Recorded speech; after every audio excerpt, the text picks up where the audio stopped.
శాశ్వతశాల ఇది నా యేసు నివసించెశాల. దేవునికి స్తోత్రములు కలుగును గాక, దేవునికి మహిమ కలుగును గాక. సర్వశక్తిమంతుడు అయినటువంటి దేవాతి దేవుడు మనలందరినీ ప్రేమించి ఆయన కరుణా కటాక్షం చూపినందుకై దేవదేవుని స్తుతిస్తూ ఉన్నాను. ప్రియులారా, మీ అందరికీ శుభములు వందనములు తెలియజేస్తున్నాను.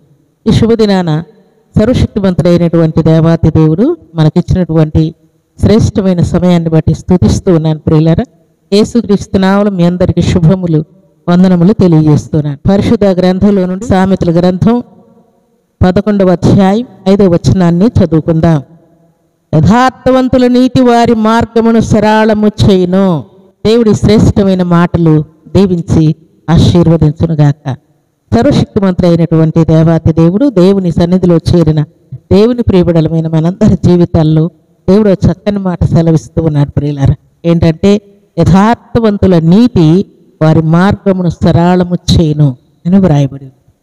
మనం యథార్థముగా నడుచుకుంటున్నందుకై మన మార్గములు, మన క్రియలు, మన పనులు, మన ప్రత్యేకమైనటువంటి మన సంకల్పాలు, మన ప్రయత్నాలన్నీ కూడా దేవుడు సరళం చేస్తాడు. ఏదైనా ఆటంకాలు, అభ్యంతరాలు వస్తే వాటిని కూడా దేవుడు తొలగించి నీతిమంతుల కార్యాలన్నీ కూడా సరళం చేస్తానని దేవుడు మాట్లాడుతున్నాడు. దేవునికి స్తోత్రములు కలుగునుగాక. భక్తుల జీవితాల్లో వారి మార్గం సరళం చేసినటువంటి సందర్భాలు ఎన్నో ఉన్నాయి. ప్రియులారా, భక్తులైనటువంటి మద్దకయ్య జీవితంలో దేవుడు చేసిన ఘనకార్యం ఏంటంటే ఆయన గుమ్మం దగ్గర కూర్చొని ఉన్నాడు. ప్రియులారా, అయితే పలుమారులు ఆయన హృదయంలో నొచ్చుకుంటూ ఉన్నాడు హామానును బట్టి. అయితే హామాను తన ఇంటి వారికి మద్దకయ్యని బట్టి నాకు ఘనత లేదని పలుమారులు చెప్పినప్పుడు వారు అంటూ ఉన్నారంట. ఆయన స్నేహితులు, ఆయన భార్య జెరెషు ఈ మాట అంటూ ఉన్నారంట. ఎవని చేత నీకు అధికార నష్టం కలుగుతున్నదని అనుకుంటూ ఉన్నావో ఆ మొద్దకయ్య ఒకవేళ యూదుల వంశం వాడైతే అతని మీద నీకు జయం లేదని చెప్తుంది. దేవునికి స్తోత్రములు కలుగునుగాక. మనం చదువుకున్న మాట యథార్థవంతుల నీతి వారి మార్గమును సరళము చేయనన్న మాట. అనగా మొద్దకయ్య యథార్థవంతుడై ఉంటున్నాడు గనక ఆయన మీద జయం పొందడానికి హామానుకు అవకాశం లేదని దేవుడు మాట్లాడుతున్నాడు. దేవునికి స్తోత్రములు కలుగునుగాక. దేవుని సన్నిధానంలో చేరిన మన జీవితాల్లో కూడా ఇలాంటి హామానులు ఇంట్లో ఉంటారు. ప్రియులారా, ఆఫీసులో ఉంటారు, బిజినెస్లో ఉంటారు, సంఘములో ఉంటారు, సమాజంలో ఉంటారు, మన ఫ్రెండ్స్లో కూడా ఉంటారు. ప్రియులారా, అయితే దేవుడు అంటూ ఉన్నాడు, మొర్దెకై మీద నీకు జయము కలగదని జెరెషు తన భర్తకు హామానుకు చెప్పినట్టుగా ప్రభు సన్నిధిలో చేరిన మన మీద, ప్రభు బిడ్డలమైన మన మీద, ఆయన పేరు పెట్టబడినటువంటి మన మీద ఎవ్వరు కూడా జయం పొందలేరన్న సత్యాన్ని మనకు జ్ఞాపకం ఉంచుకోవాలి. ప్రియులారా, దేవుడు ఈ శుభదినాన నీ మీద ఎవరికి కూడా జయం కలగదని దేవుడు మాట్లాడుతున్నాడు.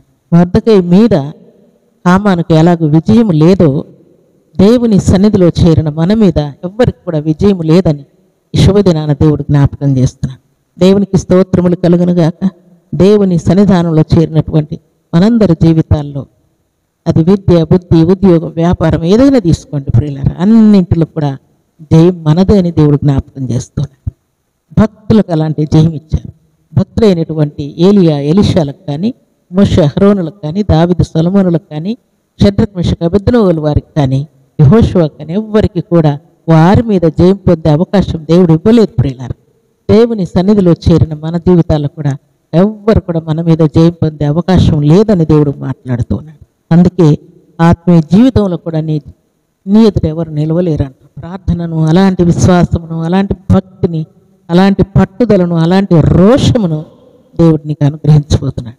దేవునికి స్తోత్రములు కలుగునుగాక. దేవుని సన్నిధానంలో చేరినటువంటి మనందరి జీవితాల్లో దేవుడు ఎవ్వరు కూడా మన ఎదుట జయం పొందే అవకాశం లేదని దేవుడు మాట్లాడుతున్నాడు. ప్రియులారా, దేవుని సన్నిధిలో అట్టి విజయమును పొందుకొని మొర్దెకైకి దేవుడు ఇచ్చినటువంటి దేవుని సన్నిధానంలో చేరిన దేవుని బిడ్డలమైన మనందరికీ కూడా అలాంటి ఘన విజయాన్ని దేవుడు ఇవ్వబోతున్నాడు. మన ఎదుట ఎవరు నిలవలేరు, ఎవరు మాట్లాడలేరు, ఎవరు కూడా ఏ విషయంలో కూడా మనల్ని సులువుగా చిక్కులు పెట్టే పరిస్థితులు రాకుండా దేవుడు కాపాడుతానని శుభదినాన దేవుడు మనతో మాట్లాడుతున్నాడు. దేవునికి స్తోత్రములు కలుగునుగాక. దేవుని సన్నిధానంలో చేరిన మనం అందరం కూడా అలాగూ భక్తుల వలె ఆత్మీయ జీవితంలోనూ అన్ని విషయంలో దూసుకొని పోతూ దేవునికి మహిమ తెచ్చే పాత్రముగా జీవించడం గాక.